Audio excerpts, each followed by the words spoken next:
Podcast sekolah. Buat yang mau lanjut sekolah. Di episode sebelumnya kita udah ngebahas nih gimana cara milih sekolah buat S2.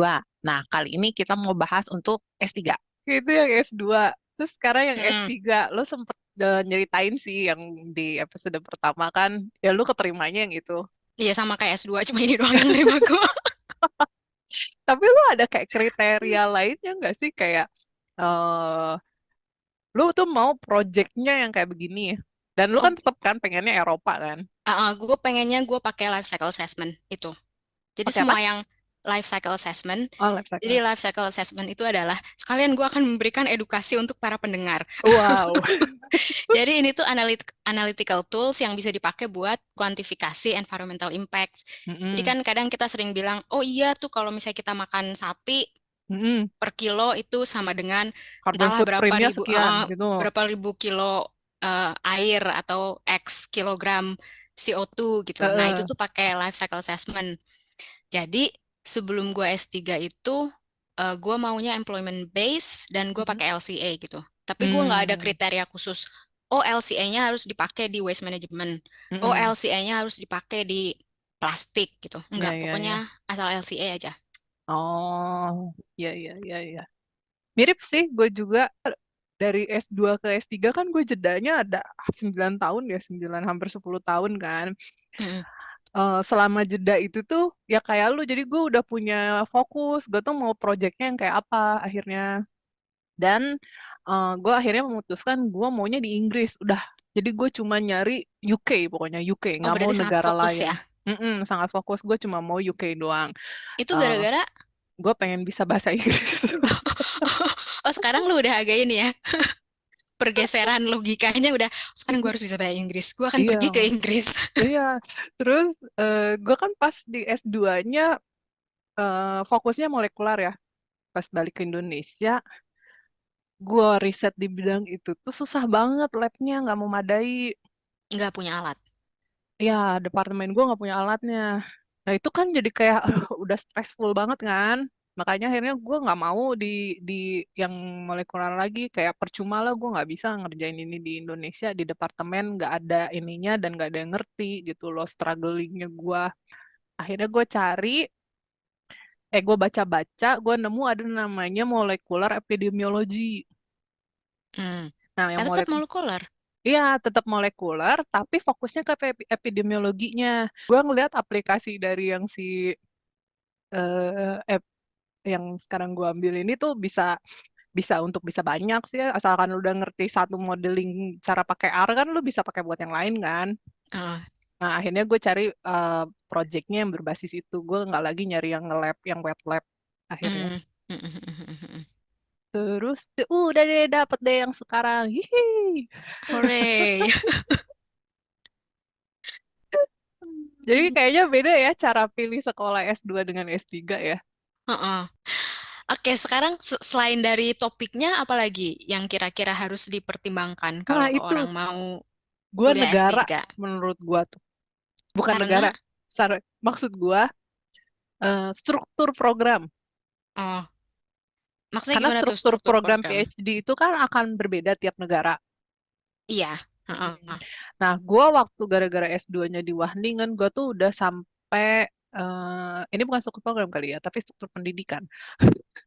Gue tuh udah menyatakan bahwa diri gue sepertinya tidak akan bisa bertahan di sistem pendidikan timur,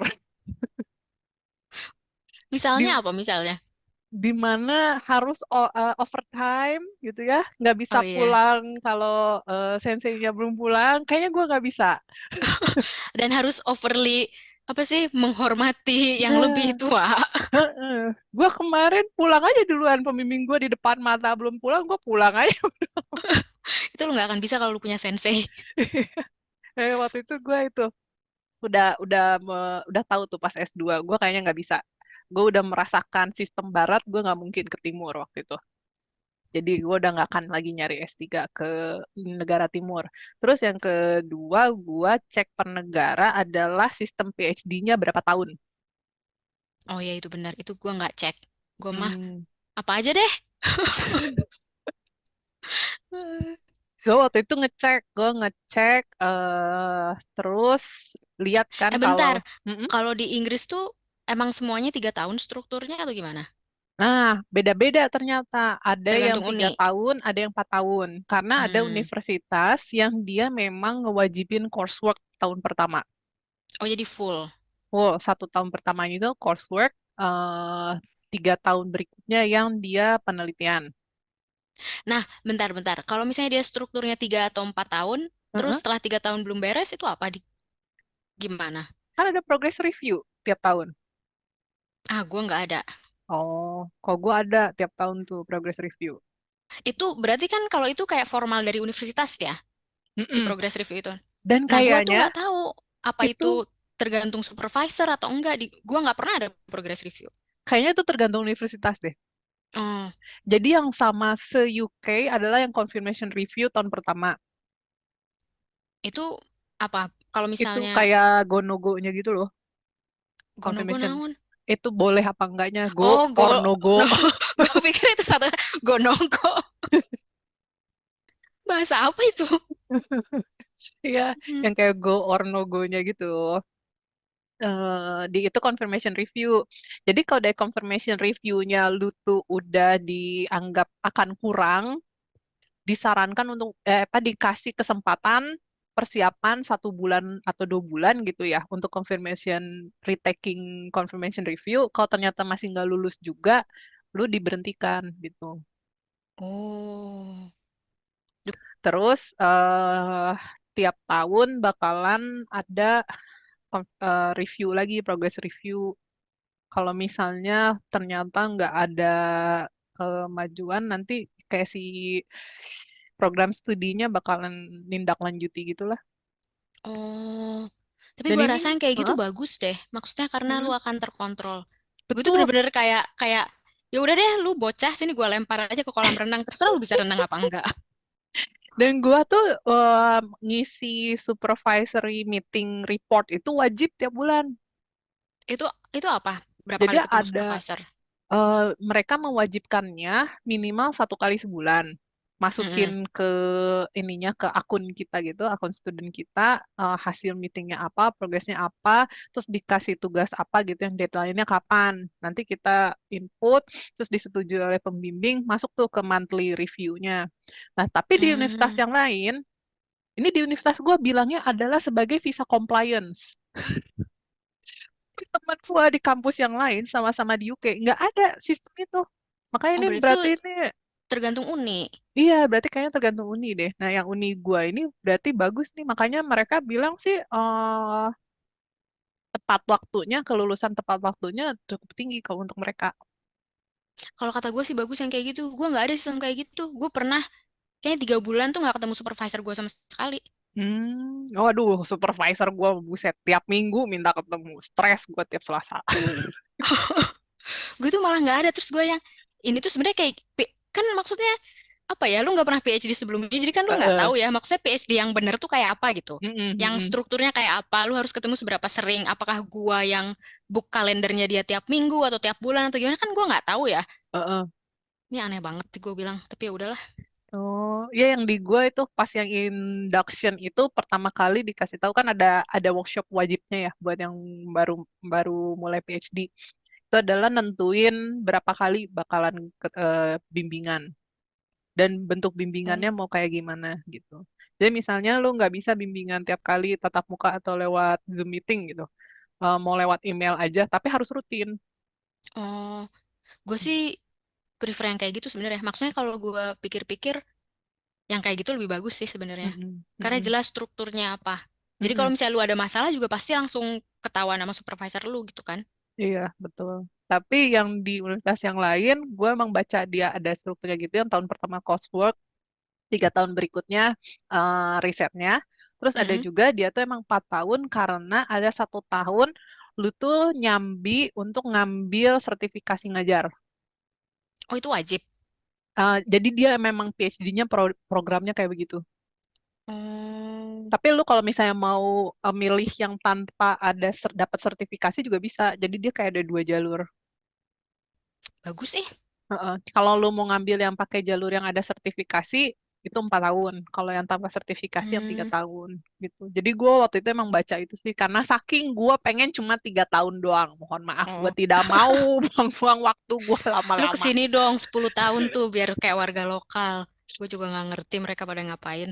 Jadi gue rasa itu salah satu yang harus dicek juga karena jangan sampai kejadian ini ya. Kolega gue di Korea yang baru gue dengar beritanya, dia itu udah ada coursework, udah harus ada sekolah bahasa. Jadi di tahun ketiga dia bahkan proposal pun belum. Itu PhD. Dan dia batas waktunya berapa tahun?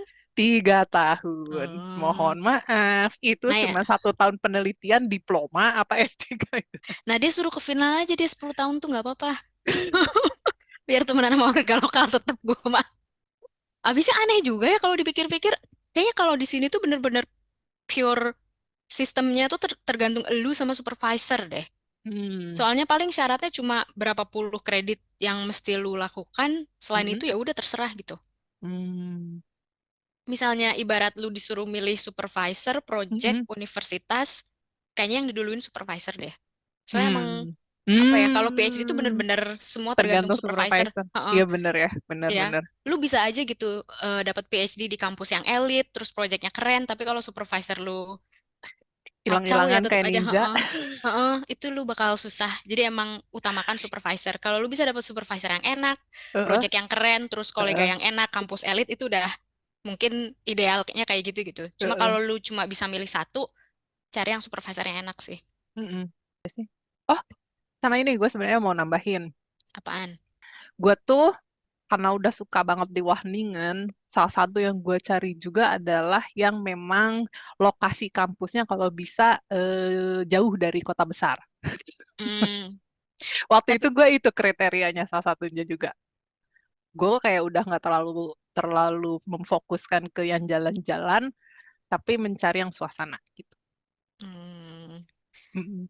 Gue anaknya ini banget emang harus suasana banget ya. Iya biar kayak moodnya terkumpul. hmm, iya sih, iya sih. Heeh. Makanya bisa beda-beda ya buat orang-orang bukan cuma oh jurusannya apa atau programnya apa, oh Mm-mm. universitasnya elit apa enggak. Mm-mm. Padahal Bener. padahal oh terutama kalau misalnya lu mau disertasinya paper base, berarti kan lu mesti publish ya. Mm-mm. Maksudnya lu nggak mesti di universitas elit dan terkemuka cuma Mm. buat bisa publish good paper di Bener. jurnal yang decent gitu. Sudah terbukti oleh yours truly. Bisa itu bisa. Oh, Iya. tambahan itu lo ngomong paper based itu juga kenapa gue pilih di Inggris karena publish paper tidak menjadi syarat kelulusan PhD. Yeay.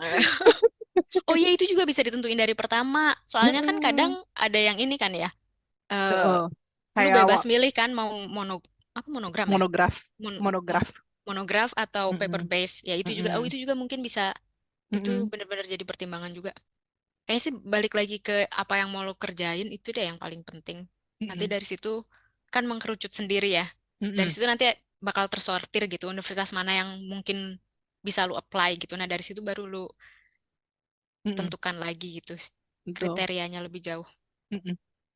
Itu Paling sih enggak kayaknya. ada satu satu pegangan sih menurut gua. Ada satu kriteria pegangan. Kayak lu kan harus employment based gitu kan. Mm-mm. Kalau gua kan Iya harus benar. UK gitu. Dari awalnya kriteria awal filter awalnya UK. Nah, udah. Ya, heeh, heeh, heeh. Dari Jadi situ harus. udah lumayan mengkerucutkan ya. Kalau nggak nanti Mm-mm. lu nyarinya kemana-mana. Mm-mm. Betul, betul, betul. Ya. Itulah. Oke, jadi rasanya itu ya yang bisa jadi bahan pertimbangan. Heeh. Untuk yang lain-lainnya, silahkan identifikasi diri dan kayaknya membuat list prioritas itu penting deh. Paling nggak ada satu prioritas utama yang dijadikan saringan. Iya. Mau program PhD atau misalnya sekolah S2-nya yang kayak gimana. Oke deh, sampai jumpa di podcast berikutnya. Dadah.